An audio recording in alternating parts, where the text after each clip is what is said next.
क्या फिल वक्त इस हड़ताल को किनारे रखकर, इंसानियत को सामने रखकर लोगों की सेवा की जा सकती है, ये पहलू समझने के लिए चलते हैं। हमारे साथ खास मेहमान जुड़ रहे हैं। यहाँ स्टूडियो में डॉक्टर्स का एक पूरा दल जुड़ा हुआ है। डॉक्टर अनुज अग्रवाल हमारे साथ हैं, महासचिव हैं आरडीए के। प्लीज दिखाइए हमारे साथ जो दूसरे मेहमान हैं उनके संदर्भ में। डॉक्टर सुनील दुचानिया, अध्यक्ष आरडीए के, हमारे साथ हैं।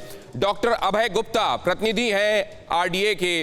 डॉक्टर अदिति त्रिपाठी हमारे साथ आज इस चर्चा में हैं, रेजिडेंट डॉक्टर हैं वो भी। और डॉक्टर सायक्षा, वो भी रेजिडेंट डॉक्टर हैं। इन रेजिडेंट डॉक्टर्स का क्या कहना है, क्या कोई रास्ता निकल सकता था वक्त से पहले या अभी भी निकल सकता है? डॉक्टर प्रशांत, जनरल सेक्रेटरी हैं RDA UCMS, university college of medical science, GTB hospital. आप सभी का बहुत स्वागत है। और एक एक करके मैं सबसे पहले आपसे ये जानना चाहूंगा, मौजूदा स्थिति के लिए डॉक्टर अनुज कौन जिम्मेदार है? जी, जैसा कि हम पहले से कहते आए हैं कि जो मौजूदा स्थिति है उसके लिए सरकार की जो लापरवाही है वही जिम्मेदार है।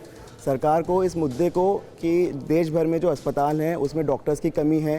सिर्फ हर अस्पताल के अंदर 2/3 ऑफ द मैन पावर काम कर रही है और 1/3 जो डॉक्टर्स को होना चाहिए था, मई जून में ज्वाइन कर लेना चाहिए था। ऑलमोस्ट 9 महीने हो गए हैं, अभी तक वो ज्वाइन नहीं कर पाए हैं। तो ये डॉक्टर्स को होता है कि वो मरीजों की सेवा करें, उनकी पहली प्राथमिकता मरीजों के लिए होती है, पर मजबूरन सरकार की लापरवाही की वजह से 1 महीने से हम सरकार को बार बार ये लिख रहे हैं, बार बार उनसे वार्तालाप करके बोल रहे हैं कि यानी उधर जो लोग केस कर गए, जिन्होंने ये कहा कि ये और जिनको लेकर ये कहा कि आप निश्चिंत रहें, ऐसा सॉल्यूशन निकाला जाएगा जो पूरी तरीके से न्यायोचित है।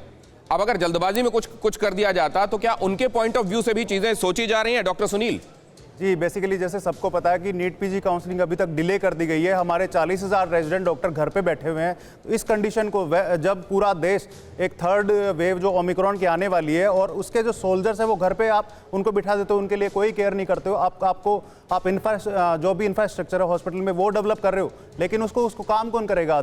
हमने फर्स्ट और सेकेंड वेव में पूरी लड़ाई लड़ी है, कदम से कदम मिला के। जो रेजिडेंट डॉक्टर, जो मैन पावर है मेन देश की, उसी ने सारे देश को ओमिक्रॉन से बचाया, कोविड से बचाया। और नई थर्ड वेव के लिए भी हम लड़ने के लिए तैयार हैं, लेकिन हमें प्रॉपर मैन पावर तो मिले। हमारे जो डॉक्टर्स हैं वो घर पे बैठे हुए हैं, वो वेट कर रहे हैं नीट पीजी काउंसलिंग का। सो सरकार से गुजारिश कर चुके हैं, हमें वर्बल एश्योरेंस मिली है, उसके अलावा कोई एश्योरेंस नहीं मिली अभी तक। हमें रोडों पे आने की जरूरत पड़ रही है। देश की ऐसी कंडीशन है कि देश का रेजिडेंट डॉक्टर अपने हक के लिए लड़ने के लिए। लेकिन कहाँ तो हम ये सुन रहे थे डॉक्टर साहब कि लोगों को ट्रेन किया जाएगा और उन लोगों को वरीयता मिलेगी जो आगे वॉलंटियर करके लोगों को सेवा कर रहे हैं बाकी जगहों पर। और कहाँ हालात ये बन रहे हैं कि जो क्वालिफाई करने की दिशा में जा रहे हैं उन्हीं को रोकने के लिए बैरियर्स हैं। अब ये बैरियर्स ये हालात ने बना दिए हैं या आपको लगता है सिस्टम जानबूझकर ये हर्डल्स क्रिएट करता है? डॉक्टर अभय गुप्ता, देखो, आज हम सब लोग खड़े हुए हैं, हम देश के लिए खड़े हुए हैं। ये बात समझनी बहुत ज़रूरी है कि हम पिछले 8 महीने से 66% पे काम कर ही रहे थे। हमने 6 महीने हो गए, सब लोग काम कर रहे हैं, अभी भी डटे हुए हैं। अब हम खड़े इसलिए हुए हैं क्योंकि सबको पता है कि थर्ड वेव आने वाली है। तो हमें पता है कि हम थर्ड वेव को संभाल नहीं पाएंगे 66% पे, इसलिए ही आज हम देश के लिए खड़े हुए हैं। तो ये सबका मामला है, ये आपका, मेरा, पूरे देश का मामला है। हम मरीजों से हमें पूरा प्यार है, हम मरीजों के लिए ही खड़े हुए हैं। आज मरीजों के लिए ही हम खड़े हुए हैं या हमारी स्ट्राइक भी उनके लिए है? अदिति, डॉक्टर अदिति, आपका नजरिया और जिम्मेदार कौन है इस हालात के लिए?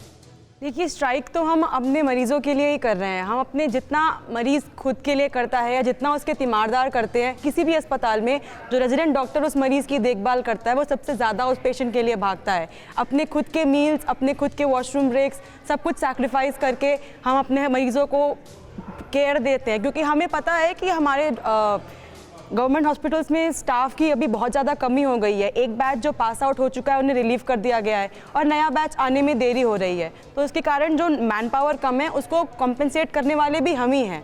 तो हम तो अपने लिए ये लड़ाई, हमारे को जो जितना गेन है उससे बहुत ज़्यादा गेन उन पेशेंट्स को होगा जो शायद बाद में ओमिक्रॉन वेरिएंट से इन्फेक्ट होंगे। उन्हें वो केयर मिल पाएगी जिस केयर के लिए वो एक अस्पताल में आ रहे हैं। बिना डॉक्टर के तो हेल्थ केयर सिस्टम वैसे भी कोलैप्स कर जाए। नहीं, लेकिन मैं ये देख रहा हूँ, जो मेरा अनुभव है, जब भी मैं गया इन बड़े हॉस्पिटल्स में, वो एम्स हो, सफदरजंग हो, मेरे साथ के लोग जब वहाँ पढ़ रहे थे तब भी मैंने देखा, हमेशा हालात ये होते हैं कि 2-2, 3-3 घंटे सोकर या बगैर सोए डॉक्टर्स वहाँ काम कर रहे होते हैं। कभी मुझे ये नहीं लगा कि इतना सफिशिएंट स्टाफ है कि एक 6-7 घंटे की नींद निकालकर कोई वहाँ पर कोई डॉक्टर अपना काम कर पाए। ये हालात हमेशा से ऐसे क्यों रहे हैं? और अगर हालात वो तब ऐसे थे तो आज जब अंडर स्टाफ है तो क्या हो रहा होगा? सायक्षा, हम सारे यहाँ पे कोई भी नेता नहीं है, हम सारे डॉक्टर हैं। हम सारे एक सपना लेके यहाँ तक आए हैं कि हमें सर्व करना है। We want to serve our patients. किसी को रोड पे उतरने का कोई मन नहीं है। हम लोग यहाँ पे हमें कितना दुख हो रहा था, आप समझ सकते हो कितना दुख हो रहा है कि हमें सड़क पे उतरना पड़ रहा है यहाँ पे, क्योंकि हम अंडरस्टाफ्ड है। अगर आप देख लो, कोई ऐसा, मेरा एक फ्रेंड बोल रहा था कल की अगर एक 36 आवर्स ड्राइव किया हुआ ड्राइवर के साथ आप जाओगे, मेरा क्वेश्चन है, आप जाओगे? कोई 36 आवर्स से ड्राइव कर रहा होगा तो आप जा सकते हो? नहीं जाओगे ना, क्योंकि क्रैश होने के बहुत सारे चांसेस होंगे। तो एक डॉक्टर अगर 36 आवर्स से काम कर रहा है, 36 आवर्स से कंप्लीटली विदाउट स्लीप काम कर रहा है, तो आप उस डॉक्टर से ट्रीटमेंट लोगे तो कितना आपको मतलब आप समझ सकते हो कि ठीक बात। परवाह देश की, सोमवार से शुक्रवार रात 10 बजे TV9 भारतवर्ष पर।